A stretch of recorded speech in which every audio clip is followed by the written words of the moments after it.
I am founder and cultural coordinator for the Community Awareness Series of the Jersey City Free Public Library. Community Awareness Series started in 1977.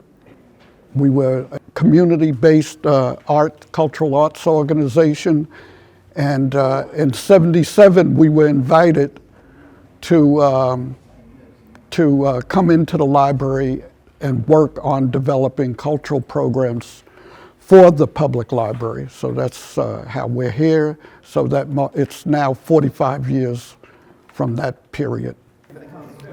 The Community Awareness Series brought a multicultural experience to a community that's been lacking for so long in that kind of programming. Not only have they brought jazz programming, cultural awareness, but also different ethnic groups who came here and performed, dancing, singing. So they have been multicultural.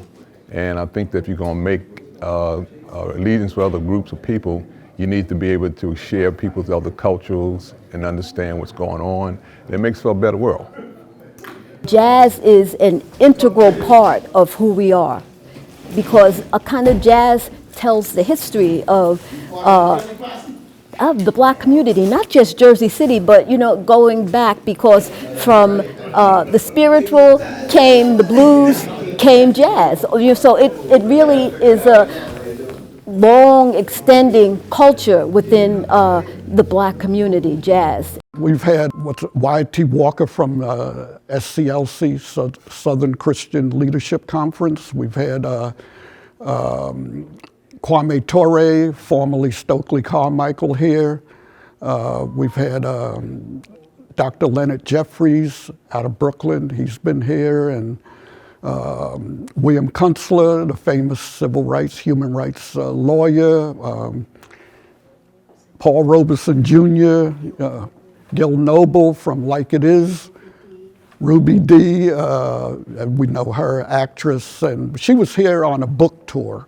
So she had just written a book, and we had her here. I think it was called, My One Good Nerve, or One Last Nerve, and the place was jam-packed here when she came here. But so many speakers, different organizations. Just recently we had, poet, yeah, Sonia Sanchez, the poet, great poet, Amiri Baraka. His son, Ross Baraka, the mayor of Newark, has been here several times. It's an endless list, I should say, including teachers, activists, writers.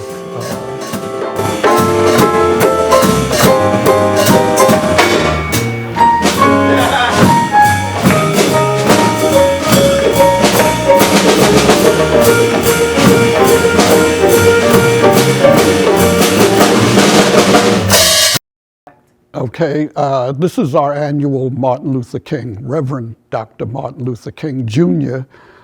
Tribute that we began in 1977, and this is our 45th anniversary of celebrating King, and we started that before they even named MLK Boulevard or Drive, MLK Drive. We was on the case, and we were pushing for that and for the making it a national holiday as well. So, and we've had this anniversary event every year since, and we are the oldest and longest running program dedicated to Dr. King in Jersey City and Hudson County. Well, one thing I want to try to do is talk about some of the people that Dr. King stood on, some of the shoulders that he stood on. And two of those people will be his grandfather, his maternal grandfather, A.D. Williams, and also his maternal grandmother, Jeannie Williams, who were the founders of Ebenezer Baptist Church, where Dr. King is known for, and where the Martin Luther King Center is headquartered at. Again, when you talk about these public intellectuals, they didn't come out of the sky. So we can just show that Dr. King was formative and had a transformative life. I think it helps people understand more about who he is. We'll start off by talking about A.D. who he was, and we also would talk about Martin Luther King, who was born Michael King. Thank you for being here at the Community Awareness Series of the Jersey City Free Public Library.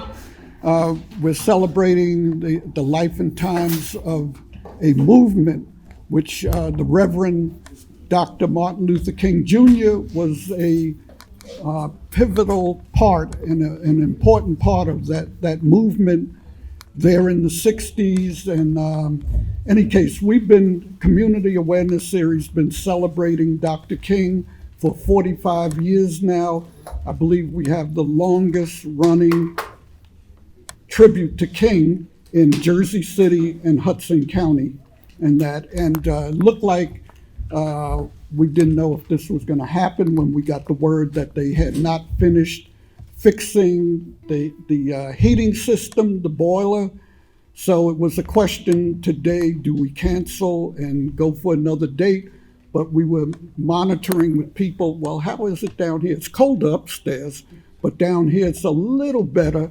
And we said, we're going to go on with it. Hopefully everything works out and we get enough people in here with some human body heat, the lights, so forth. And then you got a very hot band with us, Winard Harper. So we're going to kick it off with Winard Harper doing a set, and then we'll bring up our very special guest speaker, Omar Barbour, who's been a community activist for eons here, and a very close and good friend and supporter of the Community Awareness Series for many years. So with that, I also want to mention that we do have a member of the library board of trustees here, Brother Alan Anton here, Alan.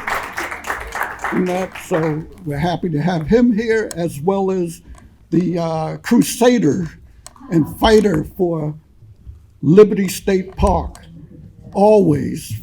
If it wasn't for him, we would be suffering more with the lack of such a beautiful park and open space.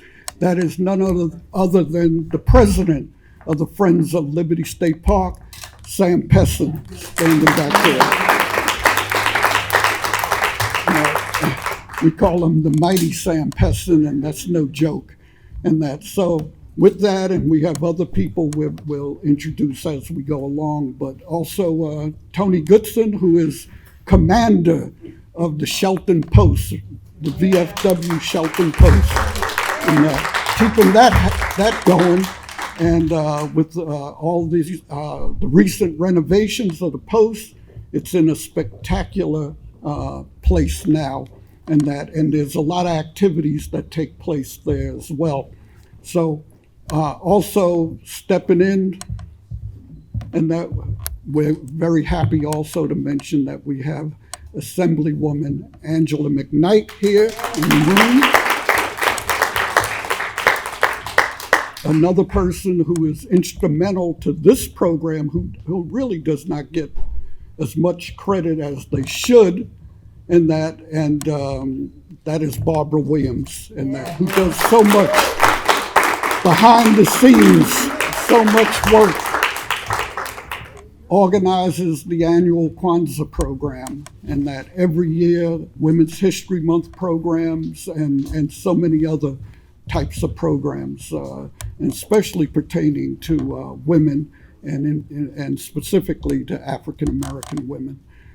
So we'll get to other folks. We're glad to have the film group here, who's doing a video documentary on Frank Gilmore and Jersey City and Frank Gilmore, so we're happy to have them here, and to have you here along with the great Mary Aiken, and proud Mary.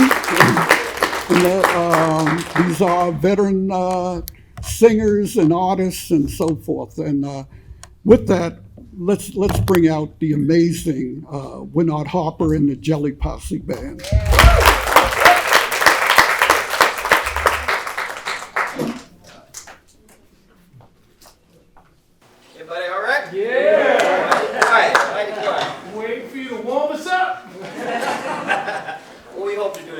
a very, very special occasion. And I've been blessed. We were just in the back talking. I kind of aged myself. I'm trying to remember how long I've been playing at this library. And it seems like it could be for 40 years. That's something else. 1985. Right, that's what I said, about 40 years. There's a picture somewhere with me, Phillips, Darren Braden or something. Yeah. Right? Well, that's many moons ago.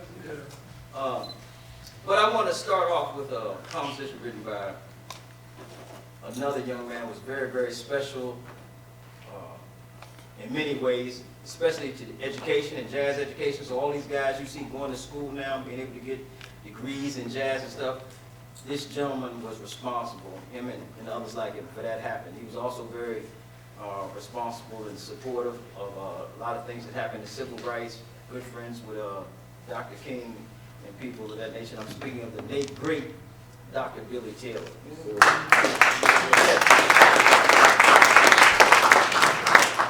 And if we had one of those screens and I could give him a picture to show you, his daughter just sent me a picture of Billy's wife.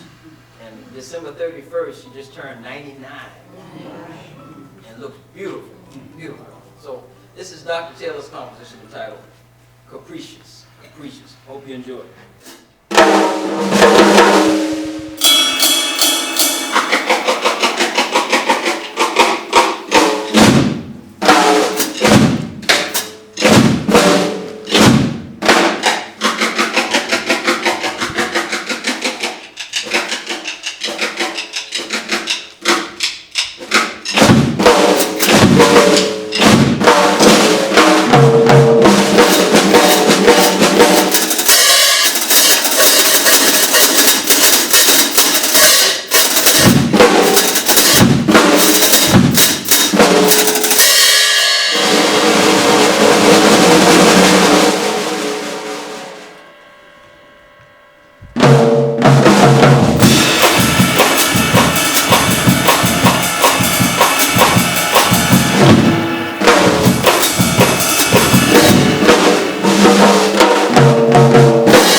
wonderful round of applause.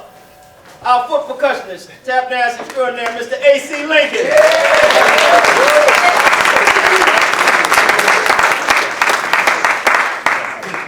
One of the young master drummers, African drummers. He plays for a lot of the dancers and the tap dancers. Wonderful, wonderful round of applause, Mr. Gabriel Roxbury.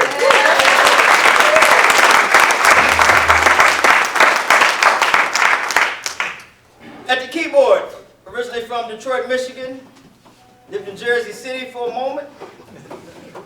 Now resides in Bayonne, New Jersey. A wonderful, wonderful round of applause for Mr. Nick Masters.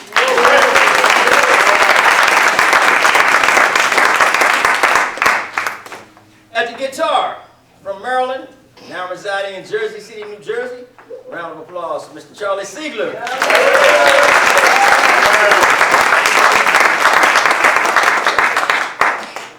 Alto saxophone, I think originally from Newark, New Jersey. And I'm proud to say he's one of the students over at NJCU, which we'll have to talk about that a little bit later. We need all of these programs. We can't afford to lose anything. But this young man, he's really blossomed. He's a wonderful talent. And I'm proud he's here because I called him late last night. He had just gotten off a cruise. Which y'all go? St. Martin and St. Vincent. Yeah, I think was it WBGO cruise or The Blue Note Cruise. Blue Note cruise. So I know he had a ball. Please, a wonderful, wonderful round of applause, Mr. Jalen Schaefer.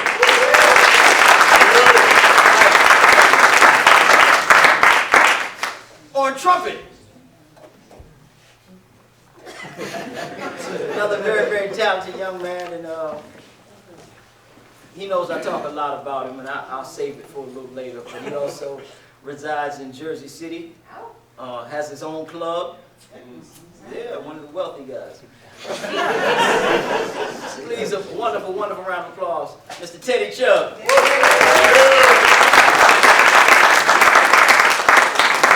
From the country bass fiddle, originally from Queens, New York, now resides in Rahway, New Jersey. Right. Wonderful, wonderful round of applause, Mr. Anthony Perez.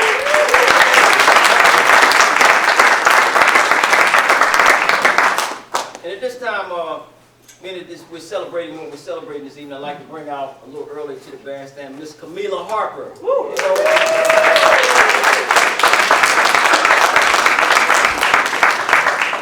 Camila and AC and a couple of our wonderful audience down there, Miss Mary Akins.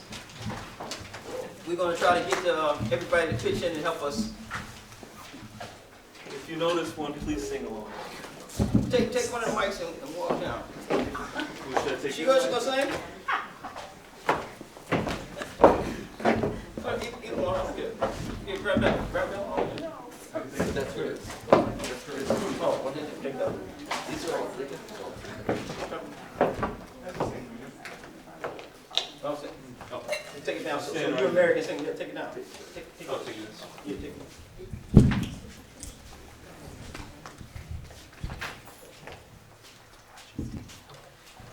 This young lady walking up to the bandstand, she's one of our pioneers, one of our soldiers. And for all of you that don't know, we have a wonderful thing that we've been doing at Moore's Lounge, 189 Monticello for over 10 years now. We've been having jazz, dance, and jam sessions open to the public Fridays and Sundays.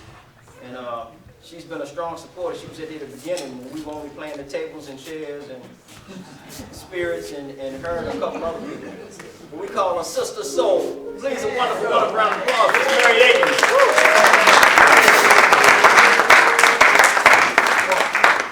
Good? Good? You good? One, two.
shouldn't we rise and love? Our hearts are made of it, let's take a chance.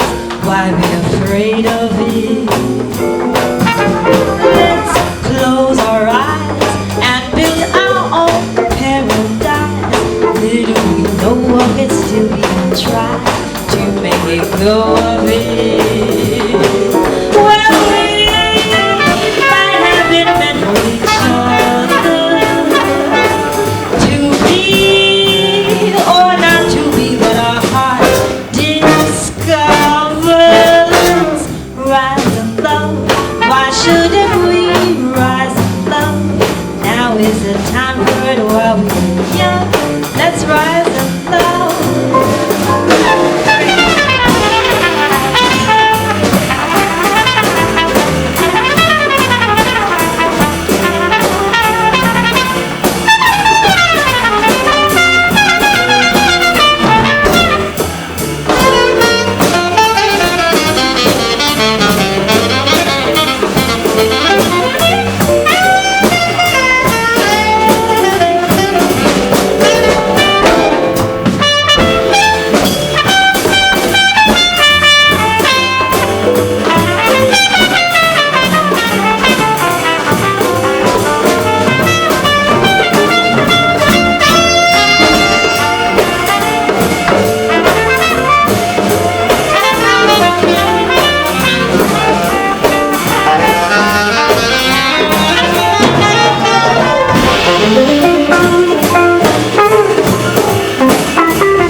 talented and very lovely Miss Camila Harper.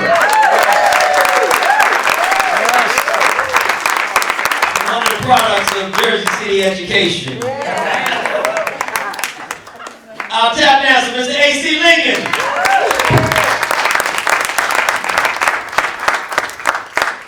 At the keyboard, Mr. Nick Masters.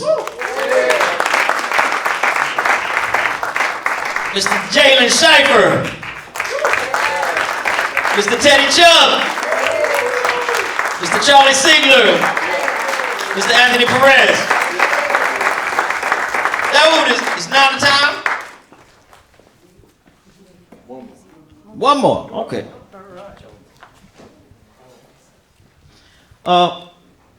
He wants us to play one more. One more is always hard for me, but anybody knows that. But I tell you what I'd like to do for you. Here's a composition written by another very, very talented young man that I had the opportunity of playing with quite some years ago. And this young man was from South Africa. And during that period that I worked with was still during the period of apartheid. So his music was very, very special, was very touching. And especially if you knew what was going on still over there, was really, really very moving. And we'd like to do this composition for you now. And I hope you enjoy it and that you think about what the title is. And it's entitled, Water from an Ancient Well.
Thank you so very much.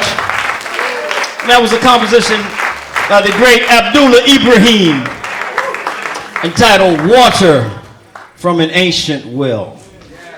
That's a wonderful title, ain't it? Water from an Ancient Well, but you have to go home and really look it up. Really look it up. Once again, Mr. A.C. Lincoln. Mr. Gabriel Roxbury. Miss Camila Harper.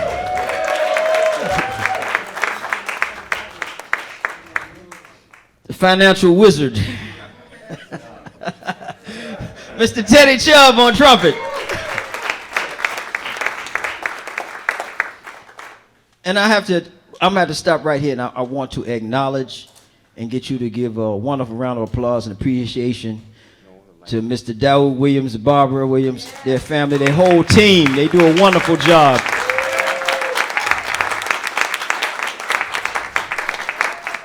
I'm proud to have known them and be friends, because when we first came to Jersey City, which was in 1983, it wasn't a whole lot of jazz over here. We would play at the library every now and then, and we would play at the park for your father, the Harper brothers. And that was it. Other than that, we would have to go to New York to hear music or to play the music. Wasn't much jazz over here.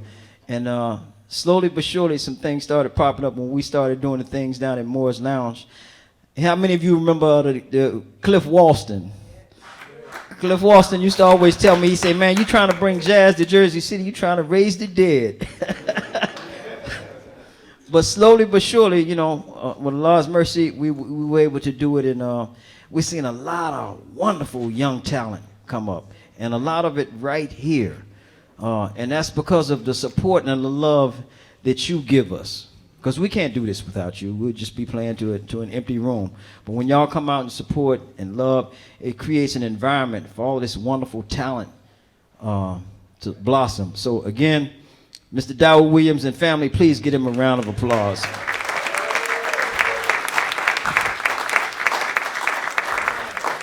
And as I announced earlier, now this young man has his own club up in Jersey City Heights.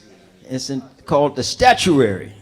If you haven't been up, you have to come up and see his spot. You can ask him a little later. He'll tell you, I don't know, he usually has his cards and stuff. That's what you. But it is a wonderful spot. Again, on alto saxophone, tenor saxophone, wonderful round of applause. And he's doing a wonderful job, because like I said, he just stepped in for us. Mr. Jalen Schleifer.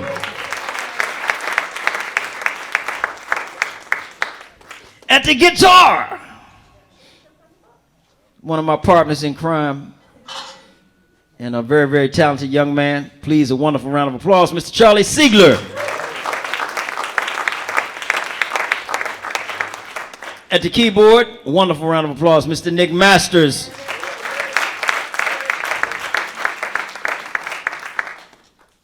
And on the country bass fiddle, and I just happened to recently find out you graduated from NJCU?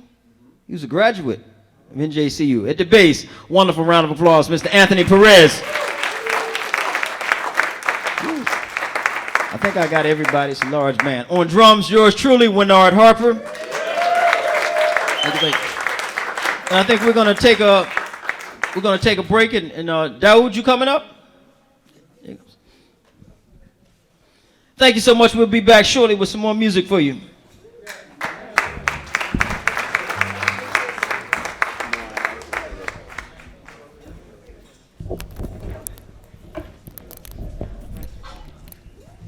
Once again, thank you. Thank you for coming out tonight to celebrate the life and times of the Reverend Dr. Martin Luther King and the movement here for freedom, equality, voting rights, and human rights. And that we're going to take a musical break here. Winard's band will be back on shortly, and we have our guest speaker with us today. But before we get there, we want to mention,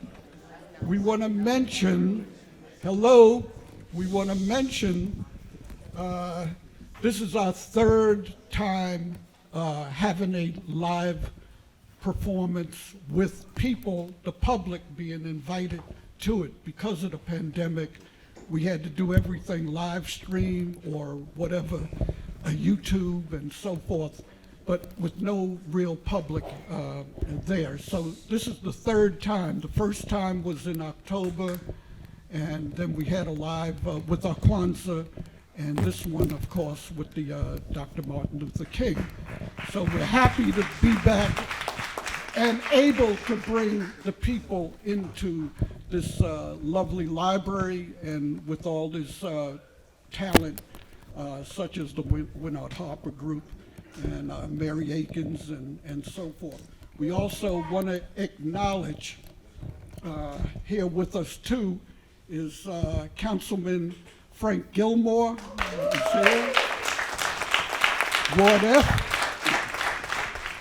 and also former councilman and also high school principal Chris Gatson, Lincoln High School.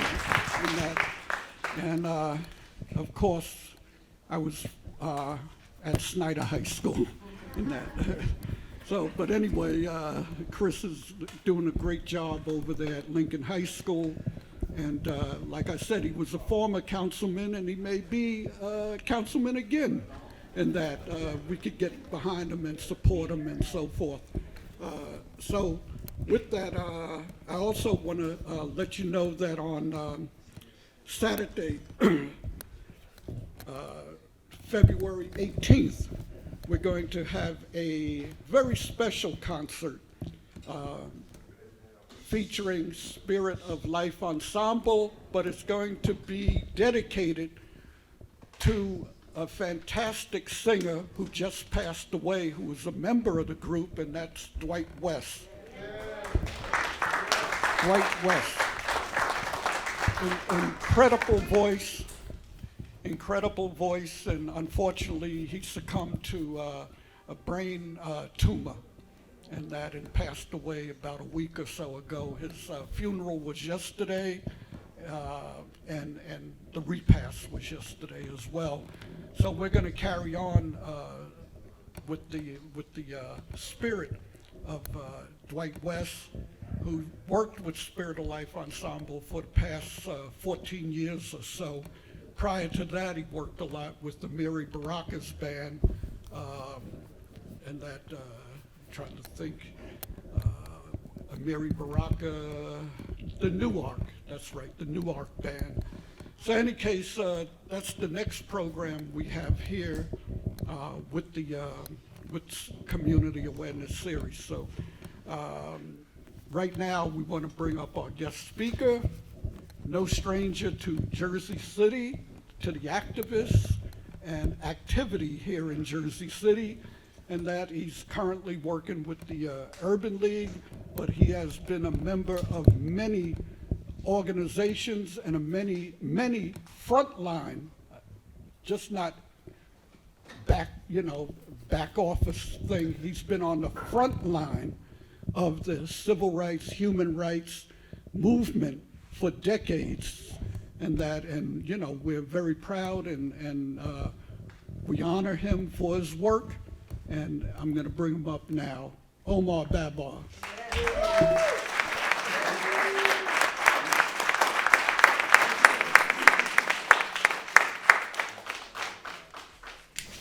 I hope he's talking about me.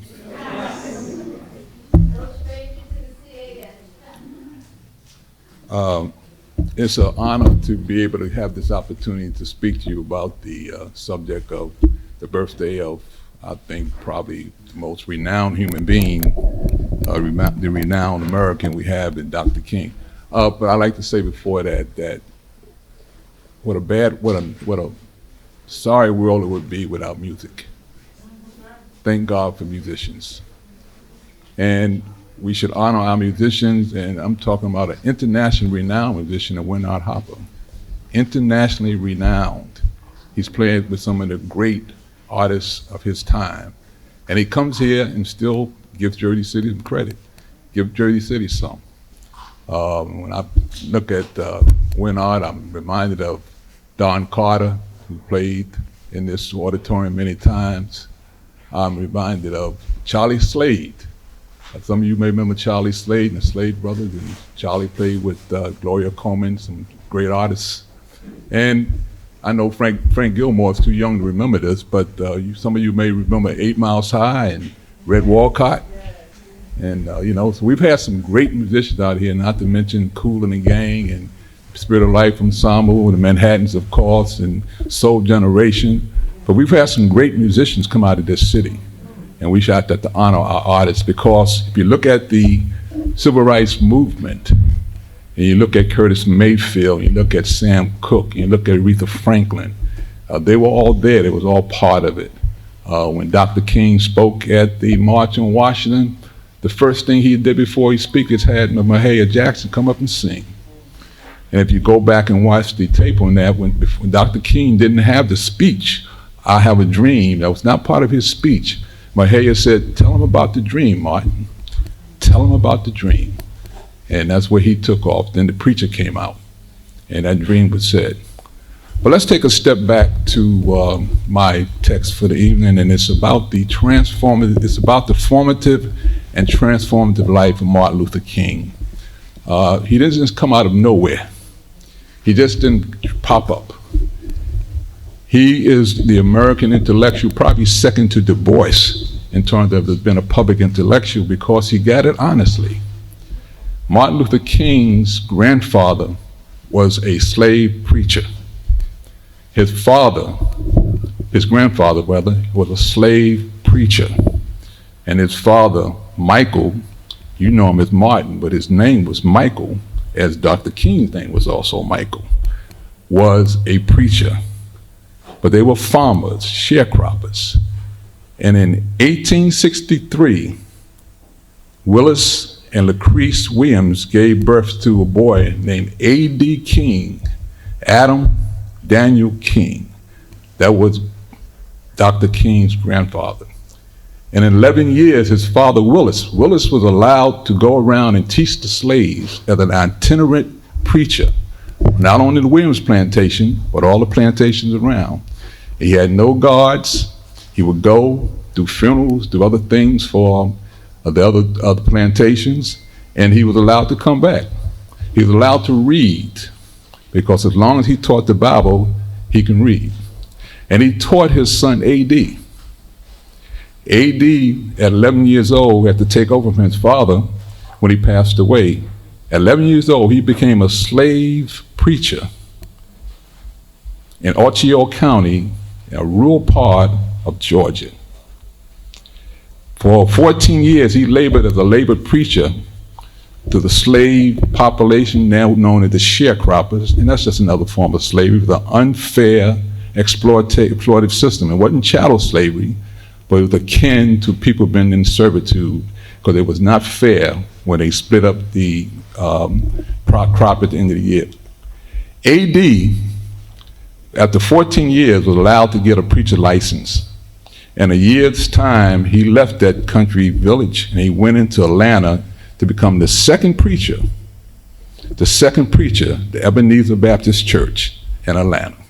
When he got there, he had 17 members, no money in the church, and they were not in the what they now call the Auburn Suite section of Atlanta, where you now find Ebenezer. It was nowhere near that. But it was one of those 17 members that he met became his wife. Her name was Jenny Parks. That became Dr. King's grandmother. She was a songstress. She was a Spelman woman. They got together and they built Ebenezer into a 950 to 1,000 membership in a very short time. A.D. went on to educate himself formally. He enrolled into Atlanta Baptist College, the forerunner to Morehouse College. Early 1800s. He got his degree, and when he got his degree, the world was his oyster.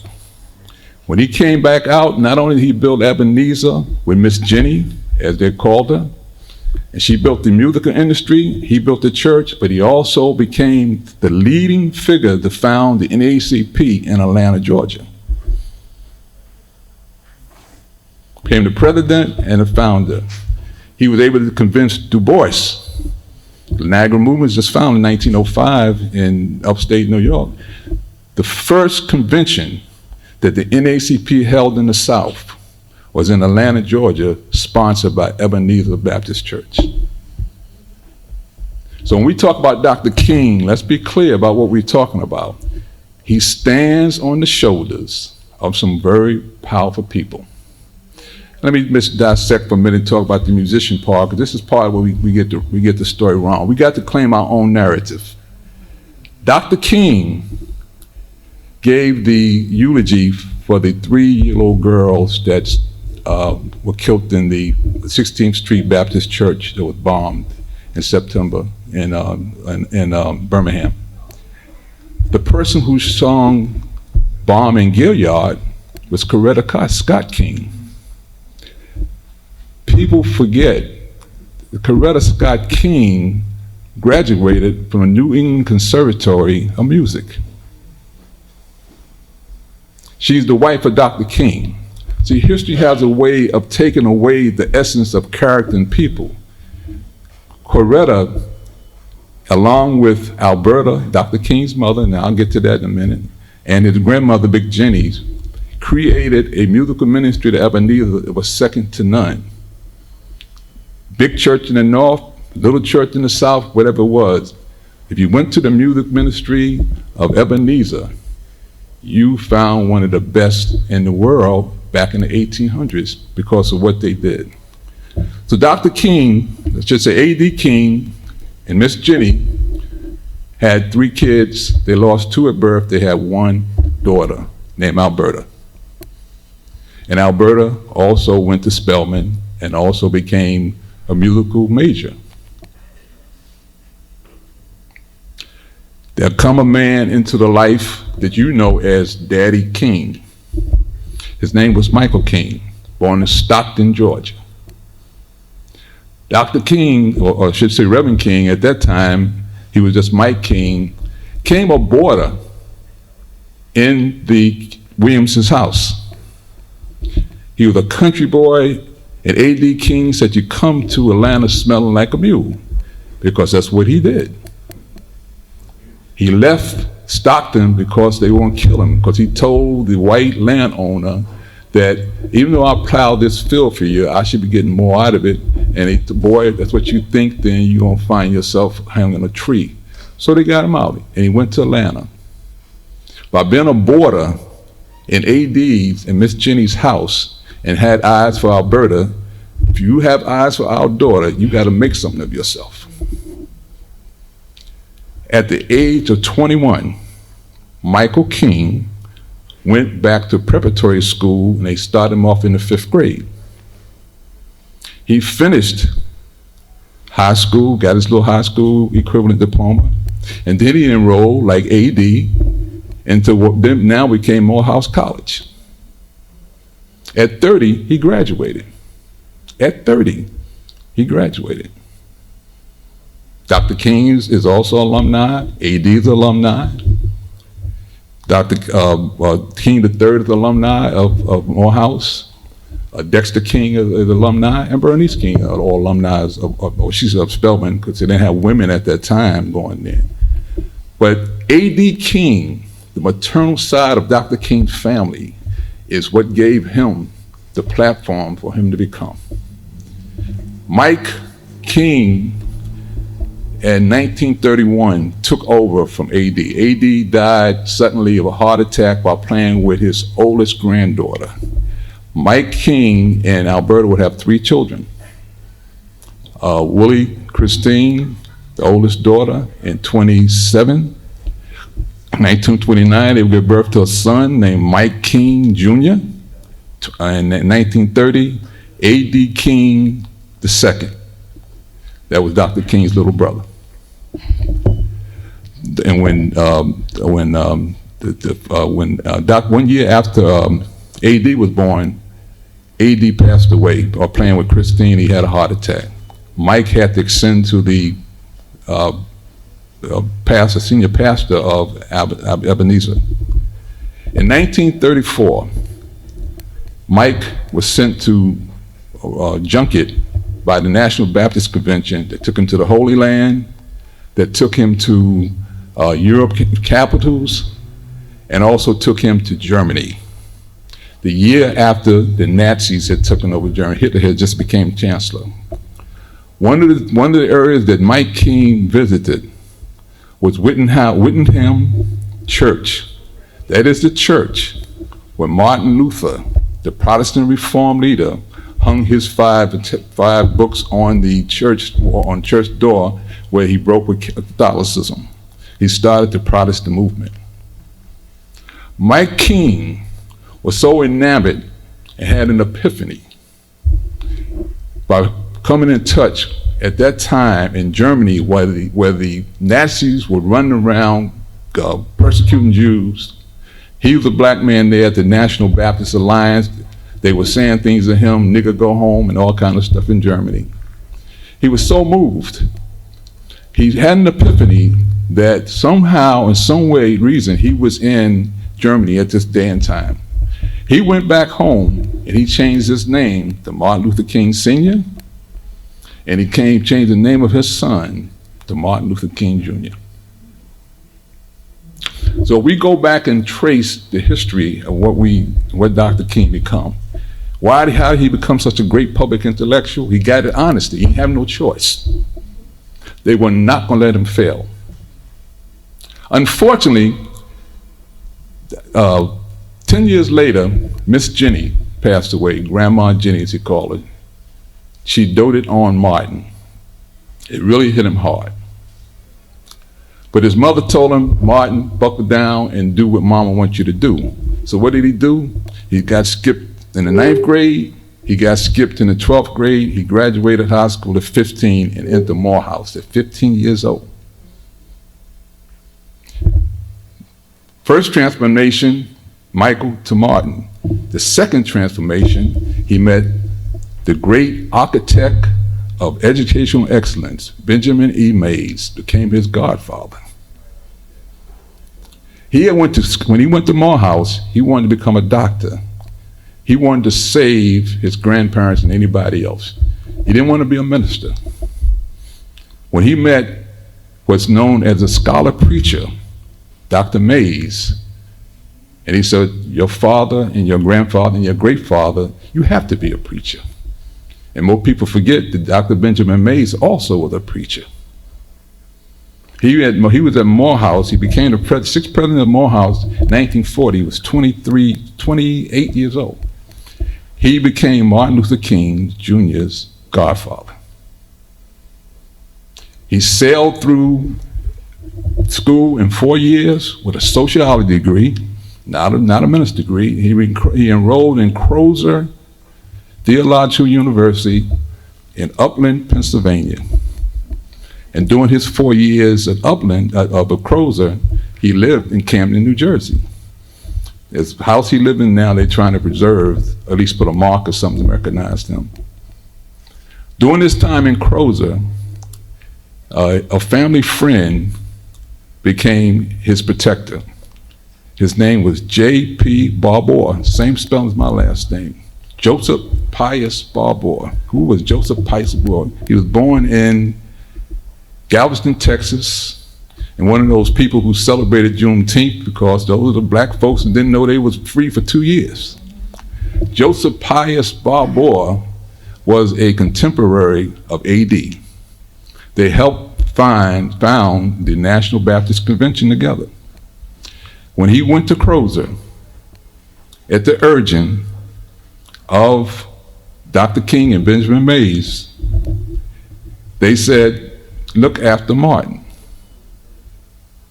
JP was the first black student to graduate from Crozer Theological Seminary. But more important than that, he had a church in Chester, Pennsylvania called Calvary Baptist Church. And what he would do would take the students who were in Crozer to come to the church to do trial runs to be preachers. And of course, Martin was one of them. They called themselves the Sons of Calvary. And one of the other sons of Calvary was William Augustus Jones, known as Big Bill Jones. Bethany Baptist Church in Brooklyn, New York, became Dr. King one of his best friends and his cut buddies. when the National Baptist Convention split between the Progressive Baptist Convention and the National Baptist Convention, Bill Jones joined with Martin to found the Progressive Baptist Convention. Another man that was very influential during King's time at Crozer was named Samuel DeWitt Proctor. Now, some of you may know Samuel DeWitt Proctor because he succeeded he succeeded Adam Clayton Powell at Abyssinia Baptist Church just before Calvin Butts. He helped raise Calvin Butts. Recently passed Calvin Butts studied up to Dr. Proctor.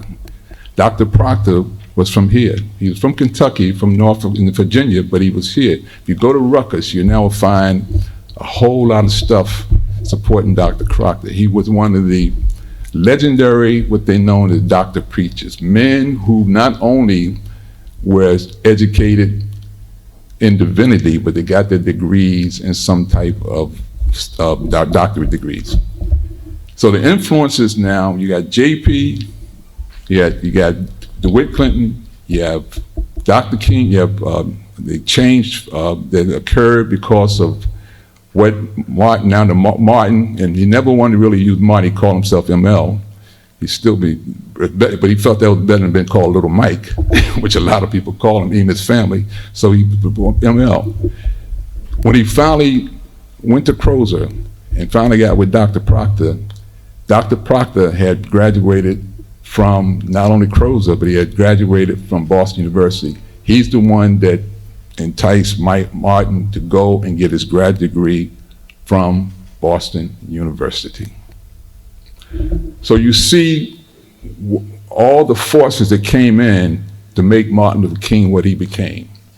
Brilliant, but the formulation and the transformation of Martin Luther King was how all these people had input to him. So he goes to Boston, and he's doing quite well. He goes to Harvard, he goes to Yale, taking divinity courses. Now he's on his way. And he goes on a blind date, and he meets a woman they call Corey. And she first sees him, she's not impressed because Dr. King was only 5'7". She said, who's this little guy? And she said, once they sit down, he started talking. Every time a word came out of his mouth, he got bigger.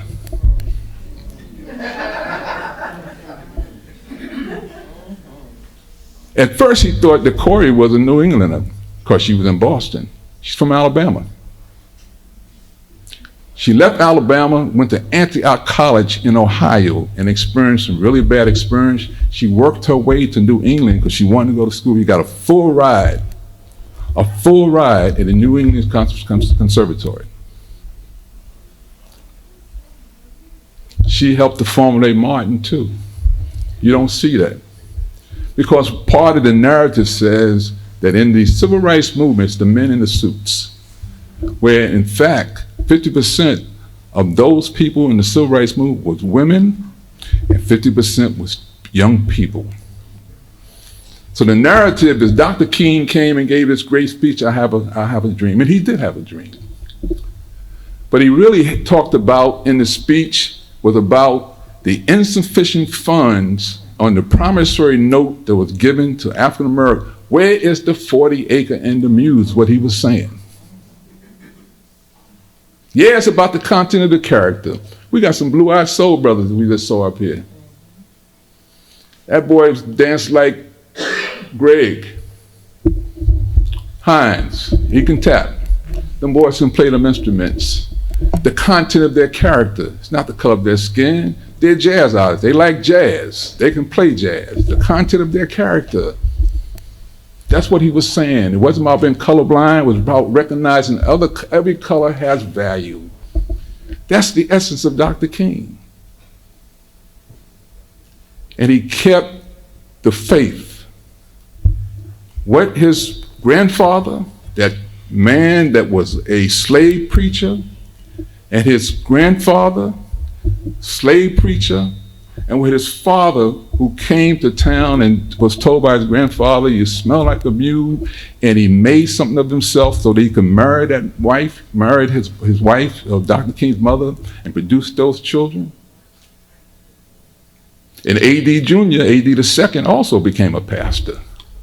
In the Birmingham campaign, A.D. was central to the Birmingham campaign with Fred Shuttlesworth, one of the legendary preachers of that. So I'm truncating my speech because it's kind of chilly. We want to bring woke my hair. We don't want to be here all night because the weather, unfortunately, we've got a problem with the heat. But what I wanted to do was give you a flavor of who Dr. King was and how he became what he was. The first transformation of that name change, the epiphany that Michael had and came back and changed his name. If you understand the Protestant ethic, especially as a Southern Baptist boy, see, the Southern Baptist Protestant is different than the Northern Baptist Protestant, right? For him to change him and his son's name after a 1517 monk, but then he understood, he became a Pauline. He studied the Apostle Paul. He started changing what he would teach in the church. He went to the Apostle Paul about the 1st and 2nd Corinthians, about the epistles of Paul. His whole direction changed. And then with the meeting of the minds with Dr. Mays, they knew that Martin had to become a scholar. And he did. He did. Again, next to Du Bois, I think he is probably the foremost public scholar we produced. And we've got some great ones. But he did so on the backs of a whole lot of other people. He stood on some strong shoulders. And in my opinion, it started, in terms of the public record at least, with Willis Williams, a slave preacher who taught his son, who became a slave preacher, and went on to Atlanta and became a force to be reckoned with. A.D. was something to be reckoned with. He was not only friends with Du Bois, he was also friends with Booker T. Washington. So he had the first high school for blacks to built in Atlanta, the Booker T. Washington High School, A.D. Williams. So he got it honestly. The public record makes it want to seem it's all about a speech. No. As Biggie would say, now you know what you don't know. So claim your own narrative about your own people so that you can tell the young people that Dr. King was more than somebody that just had a dream. Coretta Scott King was more than just Dr. King's wife. Much more. She gets short shift. A.D. gets short shift. Mike King gets short shift. But the determination to succeed, the determination to make for the next generation, they had it in them and they instilled it in them. So he had it, he became a preacher. He went to Montgomery, the Dexter Avenue Baptist Church. He followed behind a man which society still has not gave him fair due, named Vernon Johns. Go see the movie that was made by James Earl Jones with Dr. Vernon Johns. Go look it up. Dr. Johns self-taught, self-trained, went to the University of Chicago, got his degree. But Dr. John liked to walk around in overalls. He liked to dig into the dirt. Dexter Avenue Baptist Church had some of the black elite. They thought they brought him there. They thought they had somebody who was going to be walking around all the time in a suit and be very, didn't drive a big car. He would drive a little wagon or something. He didn't care about that. Material didn't matter to him. But he wanted the Dexter Avenue Baptist Church to play the spirituals. They wouldn't do it. It's only the last 2 years. So they looked out and reached out for him, and they got the man who just got his PhD out of Boston University. He was the son of a preacher, Big Mike, in Atlanta. Oh, Dr. King. Oh yeah, we got Dr. King. Throw Dr. John to the side. Abernathy set up a meeting for Dr. King. He says, what's the deal here? He said, these niggas don't want to do nothing.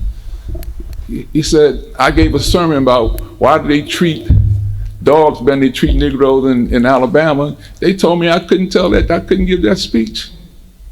Martin said, why? He said, because they thought the white people would come in and get us. They wouldn't do it. So King said, okay. He went into Dexter Avenue Baptist Church. A year afterwards, Rosa Parks, 1955, sat down, and she was a member of Dexter Avenue Baptist Church. And we know the story of Sister Rosa. That started the Montgomery boycott. King became head of it, new guy in town. 380 days, the first time in the history of America, black folks exercised their economic power in the Deep South, and the Montgomery Improvement Association shut down the South Montgomery. The Montgomery bus was the first economic activity that was successful in the Deep South. Where's that story? Where's that story? When King finally left, except the SCLC, the Birmingham campaign came about. Bloody, bloody war. Bull Connors, clock, beatings, hoses, everything. It's not a pretty situation. But they had to do it. But Birmingham had to do it. Bloody campaign. But that's where the nonviolent social change came in. That's where the social gospel that he had been thinking about all along, because we had to show how evil some things are, how evil men can be. We can't fight them with bullets and stuff. We got to go out there and put our bodies on the line. And that's what he did. That's why he had Birmingham. He wrote the letter from the Birmingham jail, which chided the religious community for talking about saving souls but would not stand up for black people who have been mistreated. Turn the whole thing around. That was his ability. That was Dr. King. So Dr. King comes to Jersey City twice. He comes here in 1965 to get the honorary degree then with St. Peter's College. They protested outside. Think about 100 demonstrators.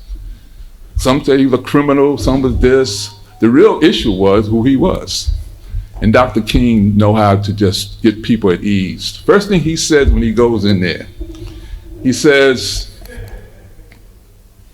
well, you know, when a Catholic institution, this esteemed Catholic institution, gives a degree to a man named Martin Luther King, you know we head in the right direction. That was him, brilliant. And that just took all that animosity out the room. They just stood and gave him a standing ovation. So when he came here to Metropolitan in 1968, March, several days before he was to be killed in April 4th, down in Memphis, Reverend Mapp was head of the Interdenominational Alliance, all the ministers in town. Daoud was there. They got him to Metropolitan. He was like 5 hours late. 5 hours late. Everybody was waiting at the time, no cell phones, so they would call from the airports. The plane didn't take off yet. Plane's in the air. He's arrived. Everybody's waiting. Nobody left. Nobody left that church. 2,000 people. Nobody left that church. All waiting. Dr. King finally arrived, boy. Everybody's happy. And you can see he's a little exhausted. Now, the Jersey Journal said he talked about how he told the crowd that we're getting ready to do this campaign also. If you get there, if you can't take a plane, walk. If you can't walk, crawl, everything. That's right. And he did say that. But that's not the thing I remember the most what he said. Just like when he came in and broke the tension at St. Peter's, he broke the tension in that church. And this is what he said. He said, I want to apologize to you all for being a little bit late. He said, but you know, I'd rather be Dr. King a little bit late than the late Dr. King. Prophetic. And you know what? To this day, all the accolades, all the honorees, all the recognition that Dr. King has been given, richly deserved. Martin Luther King Drive, Martin Luther King Boulevard, the statue, richly deserved, properly earned. But there can be a hollow gesture because I would rather that Dr. King walk to that door a little bit late than to be late, Dr. King. And so should you. Thank you.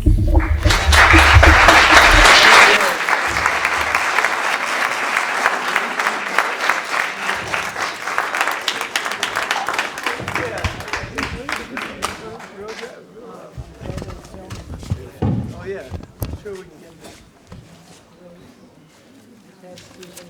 Can we give another round of applause? Omar.